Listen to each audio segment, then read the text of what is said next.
Welcome back to Attack of the Pack, Part 2. Alright, so we last left off on the LeSean McCoy trade.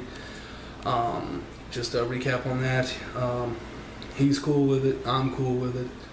Obviously, the Bills. We didn't even talk about that. We talked so much about the Chip Kelly winning and all that. The Bills win greatly. I mean, yes, they lose a key piece on defense, but who better to have there to draft defensive replacements than Rex Ryan? I mean, we can argue all day about his lack to develop a quarterback and all that other jazz, but when it comes down to it, the dude hit him out of the park when he wanted a player on defense. Sheldon Richardson, Darrelle Revis, so it was another defensive end that they got that was pretty good. I don't remember his name though. Was he responsible for Vernon Golston? Or was that right before his time? Don't recall. But everybody was in love with Vernon Golston, and because he was a workout warrior. So, moving on. All right, so the Bills make a trade for Matt Castle to come in and compete with E.J. Manuel.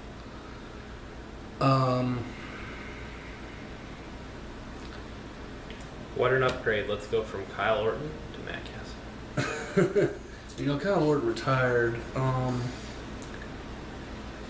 just don't know how you don't have success as a quarterback with what they have there. I mean, their offensive line, it's not fantastic, but it's not really bad either. Yeah. They got a mauler in Richie Incognito, and, think what you will about the whole bullying scandal, and, I can give my own spiel on the bullying and everything, but say what you will, the guy's a good road grader. He's a guy that will move people in the run game. And he's not a bad pass blocker. So they got some good linemen over there. Now they have LeSean McCoy. They have Sammy Watkins. They have Robert Woods. If I'm not mistaken, they have a decent tight end too. I can't recall his name at the moment. But I think it's like Scott Chandler or something like that. But I just don't see how this year. Now, granted, last year, C.J. Spiller, he's injured, he's not. Got that right on the money, didn't I? But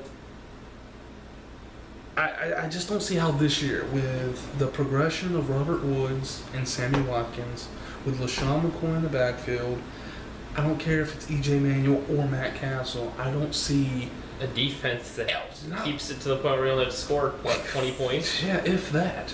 So, with that defense, all those weapons on offense, I just don't see how... Shit, I didn't restart it. I just don't see how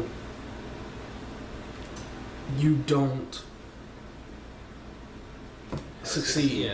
Yeah, I just don't see it. Obviously, we talked about the Vince Wilfork release, and I'd be cool with him going to the back. I think that would be a good idea. Lance Briggs was also released, longtime Bear, opposite of Brian Urlacher there. Was a little injured last year. I think he only played like 8 games. He could still be good if he's rotationally used, I think. Allowed fresh legs to come in.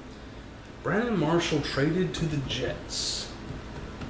They cut Percy Harvin, and they get Brandon Marshall. I don't get that one, man. Oh, yeah?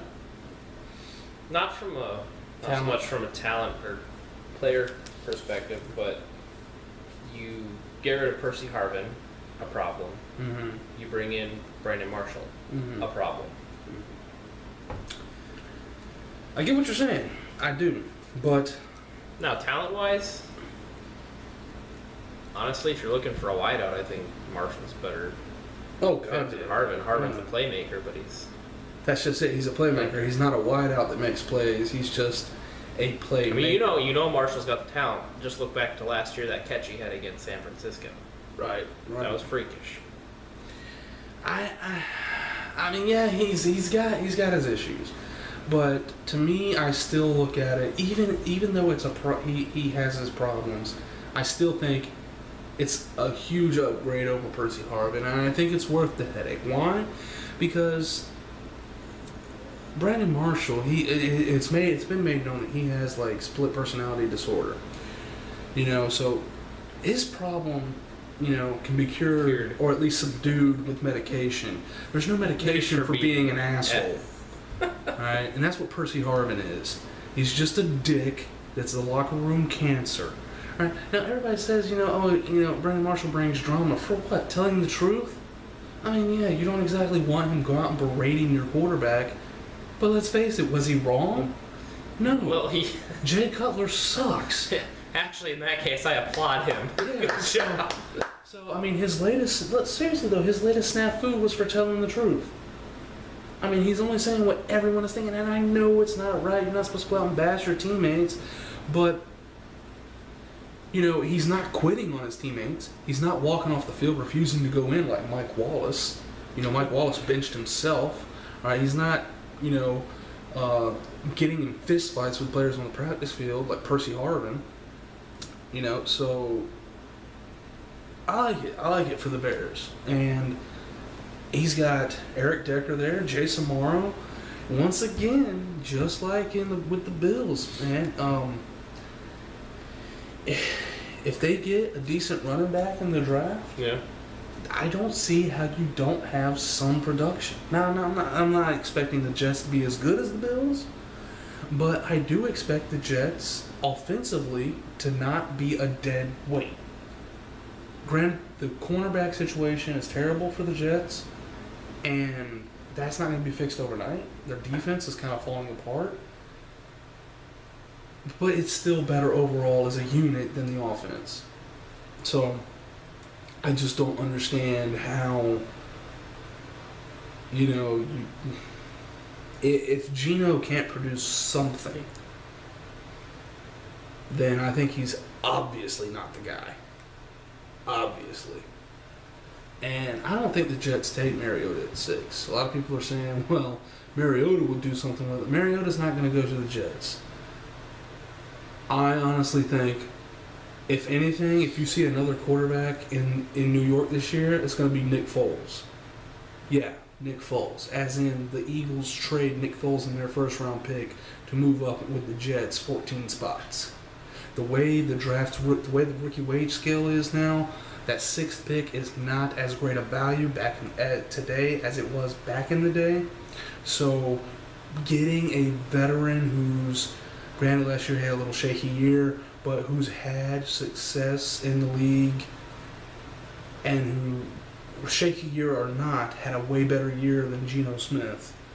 Getting that kind of a veteran to come in and allow you to start working on that defense that desperately needs going, whereas in a couple of years you may be able to come back and get a quarterback. Not only that, but even if you draft Mariota, if you're not Chip Kelly and you draft Mariota, you're going to have to sit him. All those things going into perspective, the Jets would be way more afforded and way better off just taking the pick, the quarterback, and possibly another future pick, like a second next year or something like that, and moving back and letting Chip Kelly get his college protege, if you will. Two more things to touch on as far as news in the NFL this week. Marshawn Lynch resigns in Seattle, which is great for them because they are definitely in win now mode. I mean, you're talking they shelled out like $125 million or some ridiculous contract to Richard Sherman last year, and they're getting ready to do the same to Russell Wilson this year or next, eventually. And we're talking they're going to make him the highest paid quarterback in the NFL. I personally think that's a mistake. I don't think he's worth top 10 money. The dude has gotten worse every year he's played. He had 27 touchdowns his rookie year, 26 his sophomore year, and 20 this year.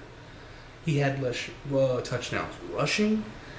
He's not producing. I mean, he's slipping and slipping and slipping and slipping and slipping. His quarterback rating has dropped every year. And then you throw this amount of money at this guy. It's not just him, but typically averages say that when a player gets paid big money like that, the next year they go out and they have a worse than usual year. It may not be a bust kind of year, but it'll be a down year nonetheless. So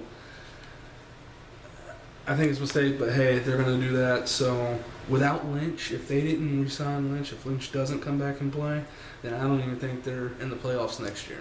I honestly don't. Lynch is that offense. That defense is getting picked apart left and right every year. People are picking that cornerback core, and this year's no different. Byron Maxwell, there's talks of him leaving, and they're going to replace him with a guy like Tramon Williams. Yeah, you hear that laugh? Yep. He's a Packers fan, and he's laughing at them getting Tramon Williams. Trust me, as Packers fans, we don't want Tramon back. You know what Tramon's middle name is? Burnt. All right? And it's burnt at the worst possible time. It's not just constant burnt like Bradley Fletcher or Kerry Williams. It's, oh, this is the most crucial point in the game. This is the point in the game where I need to be on my A game or at least my B game. I'm going to give my F game. That's Tramon Williams. He had one good year in the league. One. And that was when we won the Super Bowl. But if they can't get Tramon Williams, who turned down, by the way, a 2-year, $4 million contract with Green Bay, if they can't get Tramon, rumors are they're going to go after Kerry Williams, which was just mentioned in the same breath as constantly getting burnt. Really? Are you that confident in Richard Sherman and your safeties that we can just throw any old body out there and he's just going to be A-okay? Hell, if that's philosophy, they can pay me.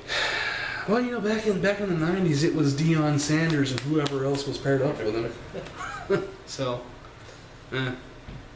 And lastly, Mark Ingram has re-signed with the Saints for 4 years. They are most definitely investing in future product and not current product, as the guy has still yet to eclipse 1,000 yards. Them damn Bama backs, man, Richardson and Ingram.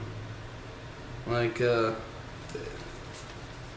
just, like, have all that success in college. Both are up for Heisman's. One won the Heisman. And then they don't do jack in the NFL. Trent's too busy doing porn. Yeah. Well, what's Ingram's excuse? Plays for the Saints. Yeah. I said it. Well, he did miss some games, though. So if he doesn't miss games, who knows? He could have broke that 1,000. All right. So I'm going to go ahead and cut this segment because my dumbass forgot to reset the time before I sat down and started. So we're going to end this segment a little early and come back for part 3.